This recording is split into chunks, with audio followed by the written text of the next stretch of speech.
Magkasintahan. May magkasintahang masayang nagpapalitan ng mga mensahe sa isa't isa sa kanilang telepono. Si Juan ang ngalan ng lalaki at si Juliet naman ang babae. Hindi nakontento si Juan at tinawagan na niya si Juliet, na agad namang sinagot ng babae. Wika ng lalaki, "Mahal, namiss ko kasi ang boses mo kaya tinawagan na kita." Ang sweet naman ng mahal ko, "Ay mahal, matutuloy ka bang pumunta dito sa bahay para sa dinner date natin?" Wika naman ng babae. Lalaki, "Syempre naman mahal, kahit wag ka na magluto ng uulamin natin at magsaing ka na lang, dadaan na lang ako sa bilihan para bumili ng uulamin natin habang papunta ako dyan sa bahay mo." Ikaw na nakikinig, huwag kang mainggit, may nagmamahal naman sayo, dinededma mo lang. Kinagabihan, nag-doorbell ang lalaki sa bahay ng babae, at agaran naman itong pinagbuksan ng babae. Tinanong ito ng babae kung okay lang, dahil napansin ng babae na, walang dala at namumutla ang lalaki. Walang imik ang lalaki at dumiretso sa mesa. Pagsara ng babae ng pinto, ay biglang, nagring ang telepono niya, mama pala ito ni Juan. Sinagot naman ni Juliet at sinalubong siya ng iyak sa kabilang linya, at nagwika ng, "Anak, huwag ka mabibigla, nasa ospital ngayon si Juan, nag-aagaw buhay." Nagulat si Juliet at tinignan si Juan sa mesa. At dito nagsalita si Juan ng, "Mahal, pasensya na, kung hindi lang sana ako ng laban sa holdapper, okay pa sana ako, basta ang mahalaga, tumupad ako sa usapan natin." Napaiyak ang babae, at dali ang lumabas ng bahay para pumunta sa nasabing ospital. Isang gabi, isang babae ang ginabi sa opisina, dahil sa dami ng trabahong hinahabol. Tumingin ang babae sa orasan, at napagdesisyonan ng umuwi. Sumakay ang babae ng taxi, at tinungo ng taxi driver ang daan. Lumipas ang ilang minuto, napansin ng babae na biglang lumihis ng ibang daan ang driver, daang hindi patungo sa kanyang pupuntahan. Tinanong niya ang driver.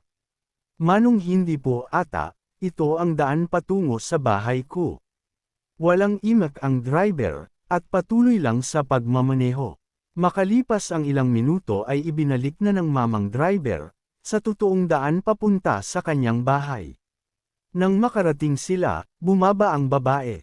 Sinabi sa kanya ng driver, "Neng, pagkapasok mo habarin mo kaagad ang damit mo, at kung pwede, sunugin mo. Iniba ko yung rote kasi pagtingin ko sayo sa salamin kanina, wala kang ulo."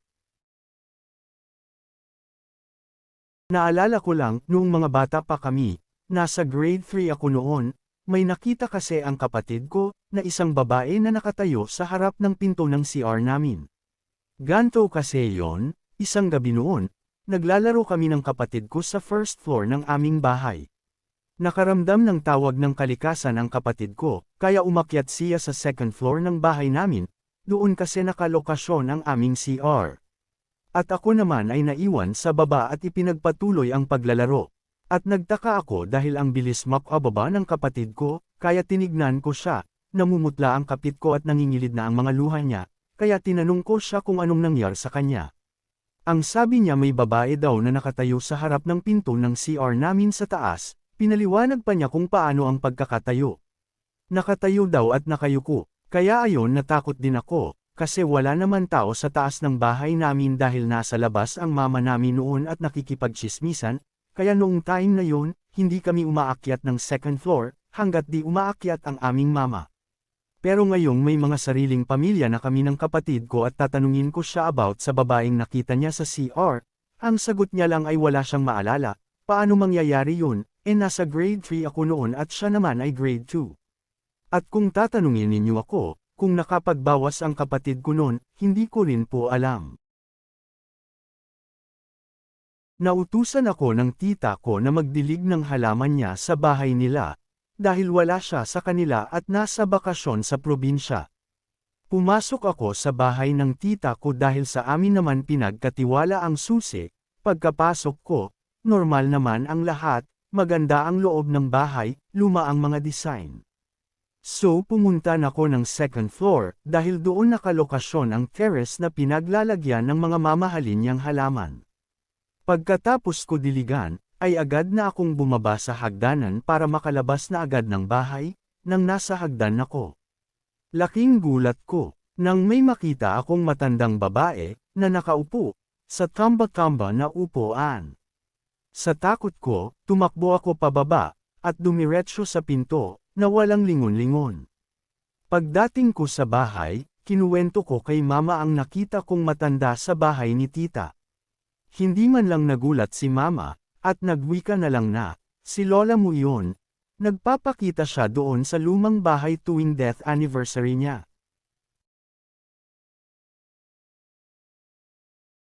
Habang ako ay naglalakad, nakakita ako ng isang bote, at para akong na-hypnotized at nagkamalay na lang ako na nasa kamay ko na ang bote. Nang tignan ko ang bote, ako ay nagtaka, dahil may usok sa loob na hindi makalabas, dahil saradong-sarado ang bunganga ng bote, napaisip ako na, para ba itong genie sa Aladdin? Kaya dahil iyan kong binuksan. Pagka-open ko sa bote, biglang kumawala ang napakaraming usok sa loob at nag-anyong tao. Nagwika ang nilalang na isa siyang spirito sa bote na ikinulong ng albularyo. Nagpasalamat ang nilalang sa binata at tinanong niya ang binata kung ano ang gusto niya. Hindi nakaimak ang binata. Kaya nagsalita ulit ang spirito na, gusto mo ba ng bahay, lupa, kotse at maraming pera? Sumagot ang lalaki ng, oo, gustong gusto. Sumagot ang genie ng, magtrabaho ka. Ha ha ha, at lipad palayo sa lalaki.